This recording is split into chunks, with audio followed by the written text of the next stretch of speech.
中国共産党のスパイ気球を撃墜した後、バイデン大統領はアメリカは競争を望むが、衝突は望まないと発言した。このことはアメリカが中国共産党のやりたい放題を容認していることを意味し、アメリカは紛争を避けるために最善の努力をすることになるので、その意味するところは大きい。詳しくは VTR その1をご覧ください。Gordon, I want to get your reaction to what Trent just said. It was really powerful. Just a little bit ago, a few minutes ago, he's there at the Munich conference. He was saying that China's top diplomat basically said the whole balloon saga and what the shoot down of that balloon, quote, was an absurd and hysterical decision. What's your reaction? Well, the Chinese are going to maintain a very tough front on this. And it's probably the rhetoric is going to be ramped up. And they're going to do that because they want to get the Biden administration to back down.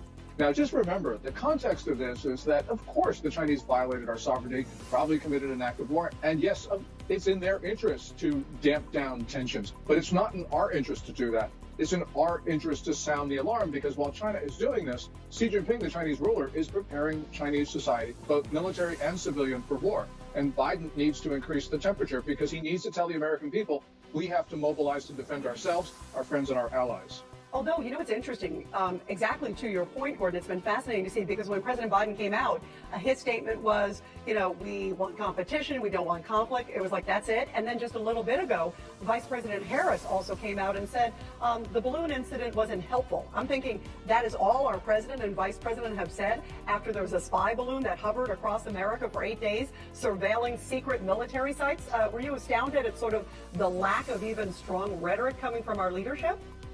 Well, certainly, I thought that the president's comments and the vice president's were inappropriate, but I'm not astounded because that's the way they approach China. They're always trying to lower the temperature after Chinese provocations. And the reason why this is so impactful is because it says to the Chinese they can do whatever they want, and the U.S. will try to, quote unquote, avoid conflict. Well, yeah, of course, nobody wants conflict with China, but the best way to get to conflict is to be intimidated.